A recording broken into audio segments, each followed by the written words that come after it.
और गाय पालन और भैंस पालन का कार्य भी यहाँ पर करते ही हैं लोग। अगर आप लोगों का सहयोग मिलता है तो भविष्य में और अधिक किसान जो है इस तरह अपना रुख करेंगे, क्योंकि दूध उत्पादन यहाँ काफ़ी हो सकता है। तो इसी बैठक में आज आप आए हैं और आपसे उम्मीद है कि आप एक सकारात्मकता के साथ यहाँ से जाएंगे। और बहुत बड़ा गांव है हमारा, बहुत बड़ा गांव है और गांव के लोग अधिकतर घरों में आपको गाय भैंस मिलेंगी। तो जब यहाँ पर डेयरी खुलेगी, आज तक डेयरी नहीं थी तो लोग दूध नहीं दे पाते थे यहाँ पर, लेकिन अगर डेयरी खुलेगी तो लोग दूध का काम करेंगे। आप लोग करेंगे ना? और जो भी आपके यहाँ से योजनाएं आती हैं, तो हमारा गांव उखलकांडा से सबसे दूर का गांव है, सबसे दूर का गांव है उखलकांडा का हमारा गांव। अगर यहाँ पर आप ध्यान देंगे तो जैसे आपने यहाँ पर 2 परिवारों को गाय की योजना दी, गाय पालन की, अन्य किसानों को भी यदि आप इस तरह से मदद करेंगे आपके विभाग से जितना भी हो सकता है, क्योंकि सबसे दूर का गांव है और ऐसे गांव में नज़र पहुंचाना बहुत महत्वपूर्ण है। और दूसरी बात यह है कि यहाँ पर अधिकतर लोग अनुसूचित जाति के लोग रहते हैं, तो पूरा स्पेशल कंपोनेंट प्लान का गांव है। अगर उस प्रकार की भी कोई योजना आपके पास हो, जैसे प्रत्येक विभाग में होती है, तो यहाँ के लोगों को बेनिफिट मिल पाएगा। आपसे मेरा अनुरोध है कि इस तरफ भी आप थोड़ा सा ध्यान दें। प्रति वर्ष जो है कुछ किसानों को चयनित करके जो इस तरफ अपना रुख करना चाहते हैं, जो दूध का काम करना चाहते हैं, और यहाँ के किसानों को उस तरीके से ट्रेनिंग का कार्यक्रम भी आप लोग लगाएंगे तो काफ़ी ठीक रहेगा। आज का कार्यक्रम सूक्ष्म रहा, लेकिन अच्छी बात है कि फिर भी इतने लोग हैं यहाँ पर, आप लोग यहाँ पर आए, हमारे लिए गर्व की बात है।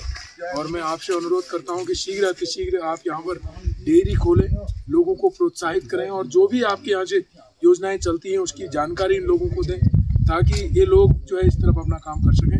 बहुत बहुत धन्यवाद। आप सभी लोगों का हार्दिक स्वागत है, अभिनंदन करता हूं। बड़ी खुशी की बात है कि आप लोगों के गांव भी एक की डेयरी की डिमांड की है प्रधान जी के माध्यम से। 3-4 में लगभग 5-6 महीने से सिलसिला चला है और आज ये सुमुहूर्त आ ही गया है नहीं? तो इस चीज़ को हमने सबने मिलजुल के काम करना है नहीं? कोई रोजगार अगर आपके गाँव में आ रहा है, किसी के माध्यम से आ रहा है, तो ये है कि एक खुशी की बात है नहीं तो कहाँ लाल का दुख संग रह गया, कहाँ भूमका गांव रह गया। समितियों का गठन, समिति होती है, फिर उसके बाद संघ होता है, फिर महासंघ होता है, तो ये एक प्रक्रिया होती है। तो प्रधान जी के माध्यम से डिमांड आई, डायरेक्ट डिमांड दुख संघ में भी नहीं गई, हमारे जो जिले के मुखिया थे उनके पास गई, उसके बाद दुख संघ में आई और उसके बाद हमें यहाँ भेजा गया। तो इस चीज़ को हमने एक सही ढंग से काम करना है, ठीक है?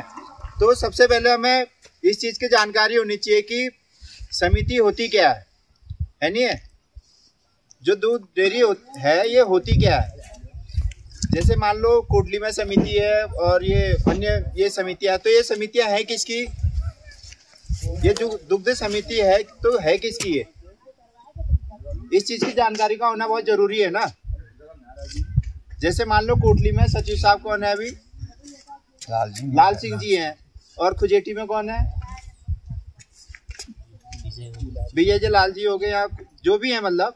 तो ये समिति प्रत्येक गांव में जो समितियां हैं ये हैं किसकी? इसके मालिक कौन है? कौन हुए? हम ही लोग हैं। हाँ, ये इसके मालिक ये हुए कि उत्पादक ही हुए। इसकी ये नहीं कि ये लाल सिंह की डेयरी है, ये बहादुर सिंह की डेयरी है, ये नैन सिंह की डेयरी है। ये डेयरी किसी की नहीं है। दूध जो डेयरी खुली है ये दुग्ध उत्पादकों की डेयरी है। इसका नाम क्या रखा गया है कि जैसे मान लो ये डेयरी यहाँ पर खुली है तो इसका नाम क्या रखा गया है? दुग्ध उत्पादक सहकारी समिति लिमिटेड कोटली, दुग्ध उत्पादक सहकारी समिति लिमिटेड खुजेठी। तो ये आम आप लोगों की समिति, ये नहीं कि लालका दुग्ध संघ की डेयरी नहीं है या सचिव की डेयरी नहीं है। 1 लीटर दूध दे रहा है उसकी भी उतनी भागीदारी है, 100 लीटर दूध दे रहा है उसकी भी उतनी भागीदारी है, ठीक है?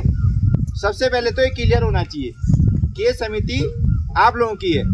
और रही बात सुविधाओं की, तो सबसे पहले हमें डेयरी खोलने के लिए 30 मेंबरों की आवश्यकता होती है। 30 मेंबर लोग, जो 30 मेंबर होंगे तो 25-25 रुपए की रसीद कटाएंगे, ठीक है? 25-25 रुपए की रसीद कटेगी। जिसमें 5 रुपया प्रवेश शुल्क होगा, 20 रुपया हिस्सा पूंजी होगी। तो कम से कम कितने सदस्य हो जाएंगे यहाँ पर?